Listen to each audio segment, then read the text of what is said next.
Your support helps us bring you programs you love. Go to wyomingpbs.org, click on Support, and become a sustaining member or an annual member. It's easy and secure. Thank you. No topic garners more discussion and attention in Wyoming today than energy and the future of Wyoming's place as one of our country's leading energy producers.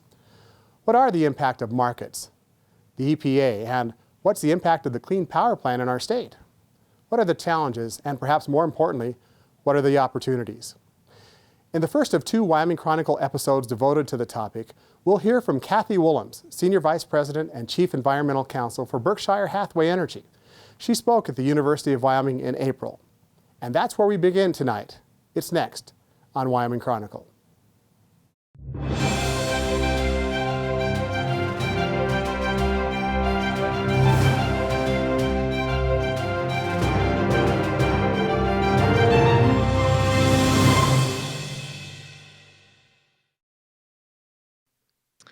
We're going to begin tonight's event with a keynote address by Cathy Woollums, Senior Vice President of Environmental Services and Chief Environmental Counsel for Berkshire Hathaway. Cathy's going to provide us with an overview of the Clean Power Plan and share her insights into some of the key aspects of the rule, including the litigation and the stay issued by the United States Supreme Court. Great, let me now introduce Cathy Woollums. Cathy is an attorney, and in her role as Senior Vice President and Chief Environmental Counsel at Berkshire Hathaway is responsible for the development and implementation of her company's worldwide corporate environmental policy, strategy, and programs. Cathy has served as an environmental policy witness in regulatory proceedings, seeking cost recovery of investments and emission controls, and has testified before the U.S. Senate Environment and Public Works Committee regarding costs of compliance with EPA regulations. Cathy has a tremendous amount of knowledge on the Clean Power Plan, and we're delighted to have her join us tonight as our keynote presenter. Please join me in welcoming Cathy.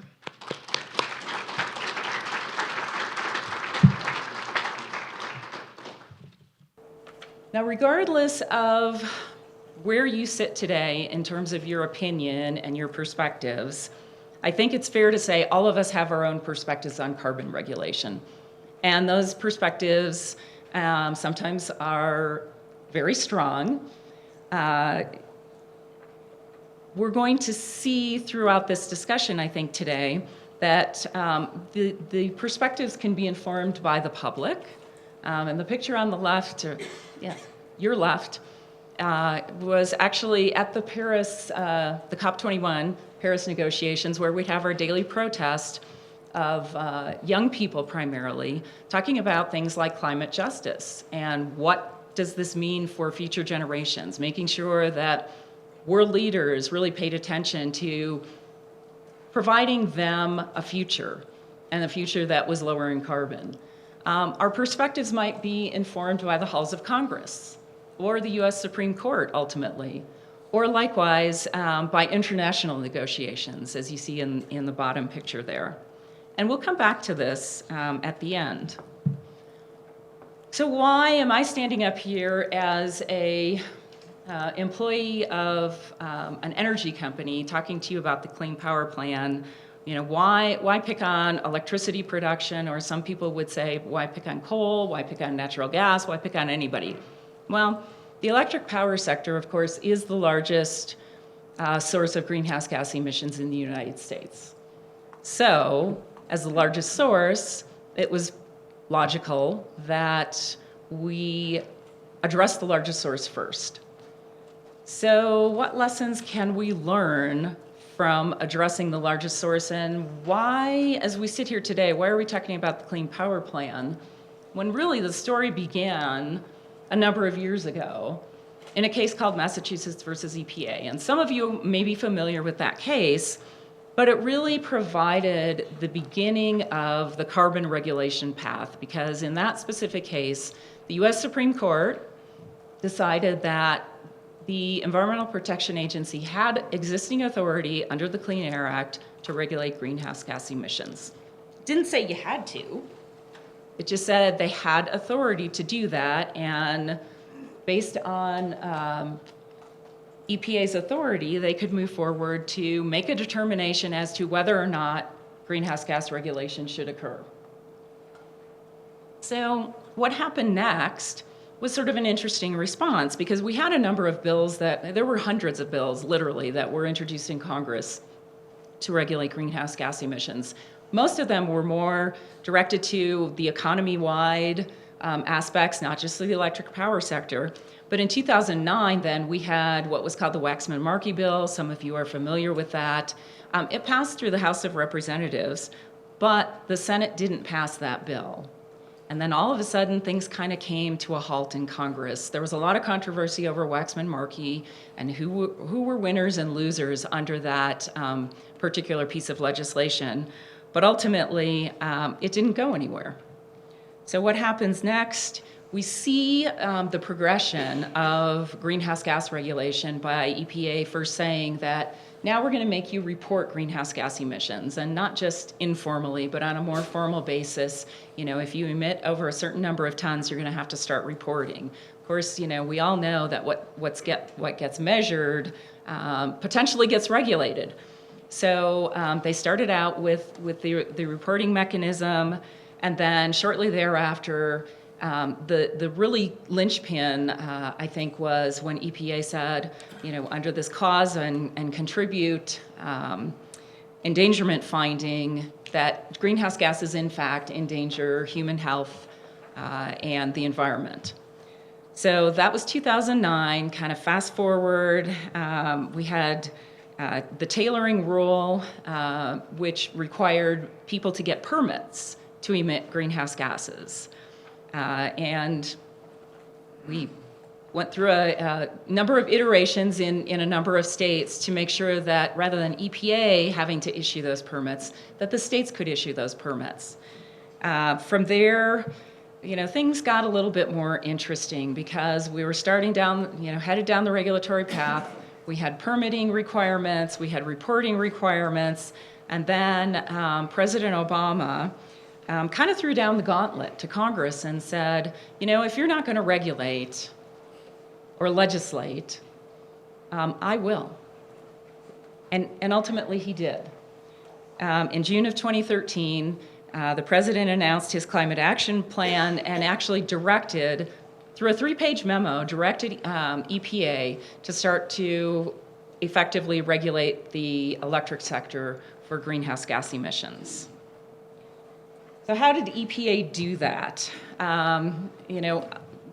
Lord knows I'm not going to bore you with the intricacies of the Clean Air Act, because that's been my life for 25 years, and it's probably aged me more than that. But under the Clean Air Act, in order to regulate existing sources of greenhouse gas emissions, once EPA went through the hurdles, once the Supreme Court said they could regulate it, and then they said it endangers human health and the environment, then they come up with, and there was a little litigation in between as well, but they came up with standards for new sources. So that's kind of the precursor to regulating existing sources, is regulating new sources.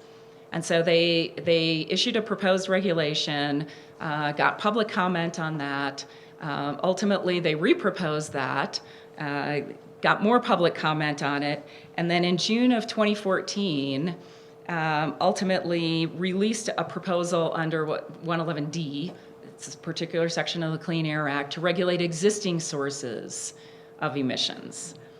And the Clean Power Plan then, what we reference as the Clean Power Plan, really was, when it came out in 2014, directed toward electric generating units, and was designed to achieve a 30% reduction in CO2 emissions from 2005 levels.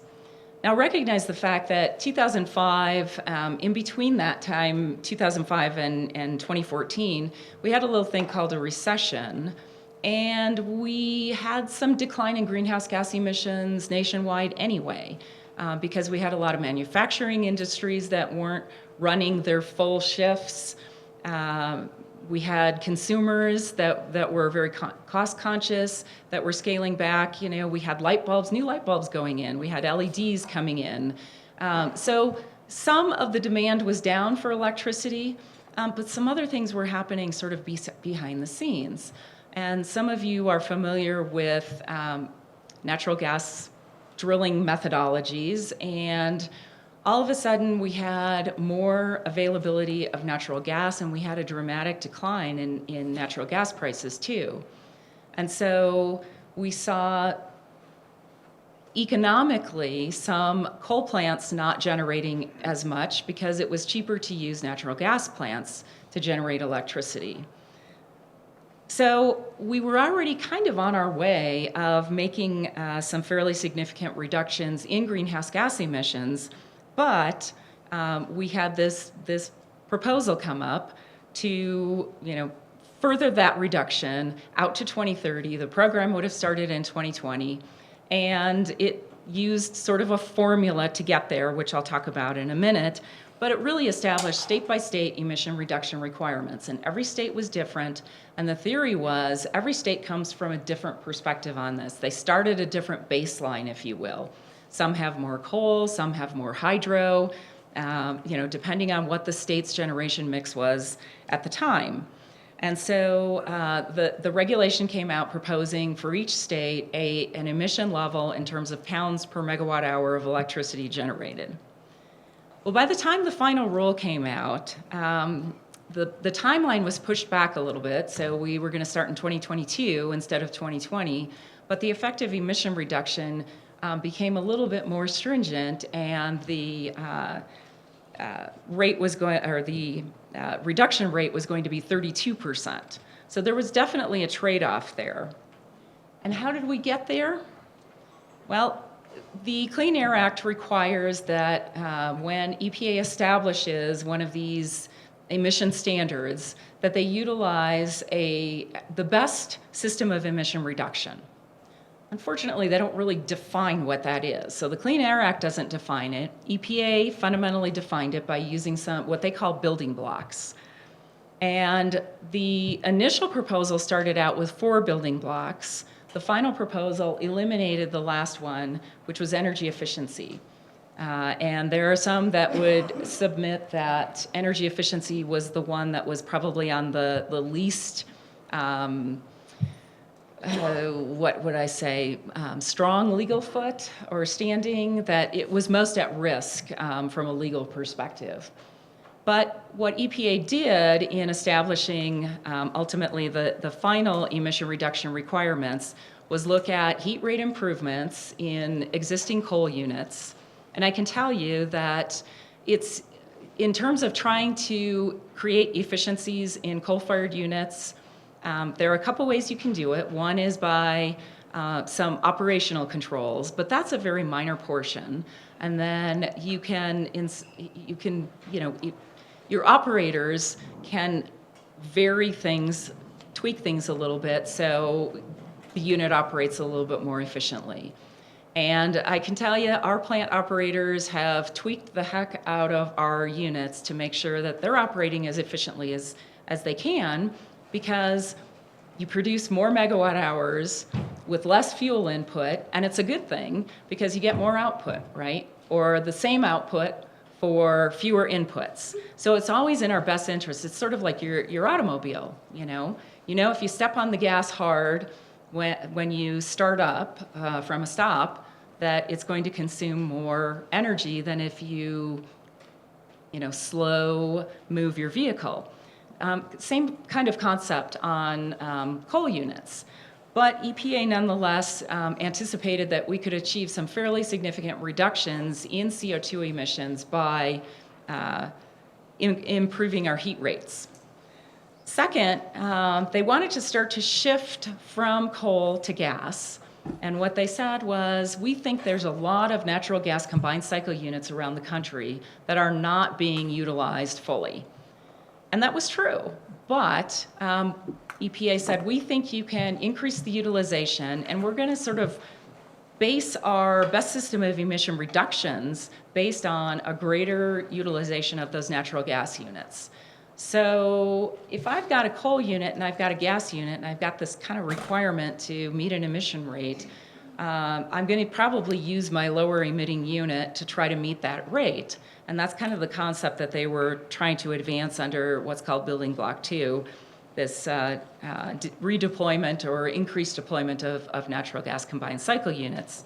And then lastly, and this was really the biggest element of the effort, was a dramatic increase in renewable generation around the country. And I'll come back to that issue because the assumptions there were pretty significant. And coming from a state that has a lot of renewable generation, as does Wyoming, you'll see that the assumptions here are pretty aggressive. Nonetheless, EPA did define the system very broadly and looked at the system as this sort of interconnected grid throughout the United States. It wasn't what Wyoming could do or what Iowa could do, it's what could be deployed across the country in the Western Interconnect, as you see on the left part of the screen there, the Eastern Interconnect, and then Texas, which is the ERCOT, which is sort of an island in and of itself. But they looked at those three regions as the interconnected grid and came up with these standards accordingly. I talked about that building block to renewable energy piece. And effectively what EPA did was say, notwithstanding the production tax credit and the various extensions, they looked at the maximum amount of renewables that had been deployed over the years and said, we can really do that each and every year. There's really no reason why we can't, right? And so you see a very aggressive build out of certainly wind and solar in the assumptions that ultimately lead to best system of emission reduction. And the theory, of course, is you build all these renewables and then you're backing down on your fossil fuel generation. So those are really the 4 building blocks, or 3 building blocks ultimately, as it turned out to be, that established the best system of emission reduction. But it really came up with a calculation, and what it resulted in is EPA saying, well, once we've run through this calculation, it's kind of simple math. We're going to give each state an emission rate to achieve, but it's going to be based on a natural gas emission rate of 771 pounds per megawatt hour and 1,305 pounds per megawatt hour for coal.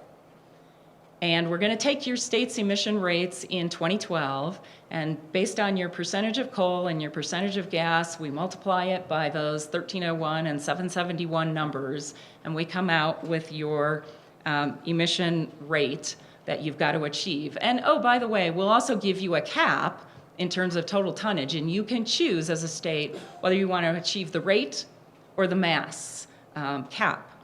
So for Wyoming, between the proposed and the final rule, they came out with a 44% reduction from 2012 baseline in the emission rate. Iowa, my state, came out with a 42% reduction. Now, both states in the proposal had much lower reduction requirements, but it was the way EPA sort of recalculated things on a nationwide basis and applied those emission rates to the various states so that the bandwidth, the differences among states were much more narrow. And some states, like Washington, for example, or California, were able to actually increase their emissions rather than decrease them. That brings us to some of the key decisions that states have to make, assuming the Clean Power Plan moves forward. And I'll talk about the litigation in a minute. But how a state ultimately implements this Clean Power Plan is going to be critical for what its options are and potentially how much it's going to cost. But I talked about that you can meet either an emission rate or an emission cap. That's one of the key decisions that states will have to decide, which direction, which path they want to head down. And I'll tell you that what we're seeing is in states that have significant portfolios of fossil generation, it's very difficult to add enough renewables and to basically come up with that average emission rate that's going to get them to the requirements that they have to meet. States can do it alone, or they can combine with other states and potentially trade emissions among states. But the state has to decide whether that's something they want to do or not do. If they go through a rate-based program, there's all sorts of monitoring and measurement and verification that has to be achieved. And remember that under a cap, you get something called emission allowances, and that's something that is potentially given to you, or it can be auctioned. So every entity would have to purchase these things to submit for compliance. But it's something that you already have. In a rate-based system, you have to generate credits, emission rate credits, to be able to achieve your emission rates. And that's something that you don't have. At the outset of the program, you wouldn't have that. You'd have to start to generate those before you'd know whether you'd have enough to potentially be in compliance. So fundamentally, there are trade-offs among the two programs. So just so Wyoming and Iowa don't feel alone, I wanted to give you a graphic of other states that are similarly situated in terms of the emission reduction requirements they have to achieve. So we do have Indiana, Nebraska, Wisconsin, Minnesota in that same general range of reduction requirements. So that is one graphic, but here's the other one, where you look at some of the other states that have a significantly lower hurdle to achieve in terms of what they need to get to, assuming, again, that the Clean Power Plan stays in place. So now, litigation. Litigation in the environmental context is almost inevitable. The fact is, I think there hasn't been a major Clean Air Act rule that's been proposed, at least that I'm aware of, over the last 10 years that hasn't been litigated. And believe me, this is the grandfather of all litigation, because there are more parties in this litigation. Literally, it will take up 50 pages of a brief just naming all the parties that are in the litigation. And they come from everywhere. It's states, it's utilities, it's consumer groups, it's plus 60 clubs, it's, you name it, everybody is litigating on one side or the other. And that litigation is based in the DC Circuit Court of Appeals. And it was filed the same day. The first case actually was filed before the final rule came out, but it was filed literally the same day that the plan was published in the Federal Register. And briefing is going on right now. The most recent briefs were filed last Friday. So everybody's had a chance to file their initial briefs, both the petitioners and the respondents, and I spend my spare time, and when I'm trying to fall asleep at night, I'm reading briefs. But there is an accelerated schedule. Now, the parties to the litigation, at least the petitioners, asked the DC Circuit to stay the litigation, or to stay the implementation of the Clean Power Plan while the litigation was pending. And the DC Circuit declined to do that. Instead, what they asked is that, to establish an accelerated briefing schedule. So it is a pretty quick schedule. Oral argument will be heard before the DC Circuit in June. And then we'll see what happens in terms of timing of the decision. But rather than appeal the DC Circuit's denial of the stay, the parties went and appealed or filed a petition for stay to the US Supreme Court. And this is sort of what I think of the Clean Power Plan at the moment. And you can look at it as sort of the ultimate roller coaster ride where you're missing a part of it, and you don't really know whether you're going to hit the mark or not. And, of course, in the midst of all of this, we did have one of the Supreme Court justices pass away, and I think one of his statements from a case is very telling in this case, which is administrative law is not for sissies. We all thought that litigation, and as a recovering litigator, I'll tell you, litigation is kind of fun, but administrative law takes more twists and turns, kind of like this roller coaster sometimes than you could ever anticipate. So we did have the Supreme Court intervene, and actually, and in legal history, nobody's ever been able to find precedent for this, implemented a stay. And that stay of implementation of the Clean Power Plan lasts not just through the DC Circuit Court of Appeals and the outcome there, but all the way to the Supreme Court. So there's clearly an anticipation that somebody's going to appeal. The loser of this case is going to appeal to the Supreme Court. And it will stay in place until either the Supreme Court denies certiorari, so it doesn't take up the case, or it does, and it fully decides the case.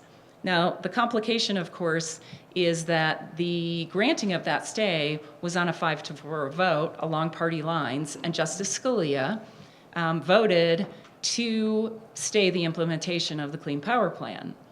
But within days after, and hopefully it had nothing to do with it, but within days after, Justice Scalia passed away.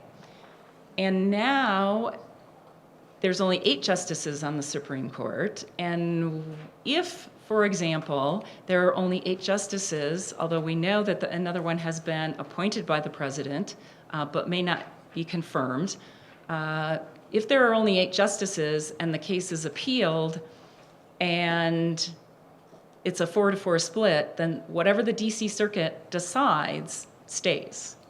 So there's a lot at stake in this DC litigation. We are seeing a resurgence of state energy plans.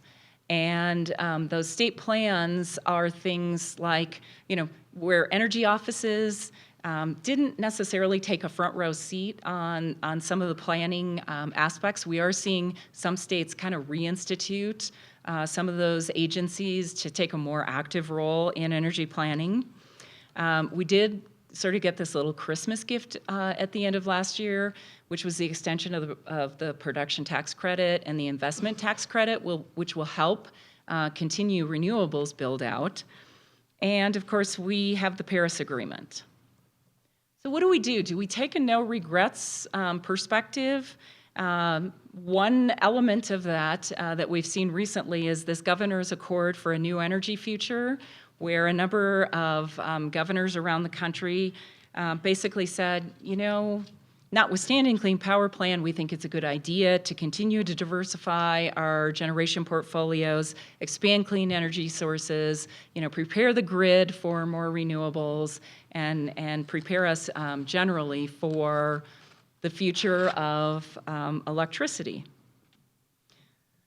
So I'm going to end here where I started, about perspectives on this issue, and I'm sure that you all have a number of perspectives that may or may not have been informed by the conversation today, but I know that there's a great deal of passion about this issue, and that oftentimes informs our perspectives as well.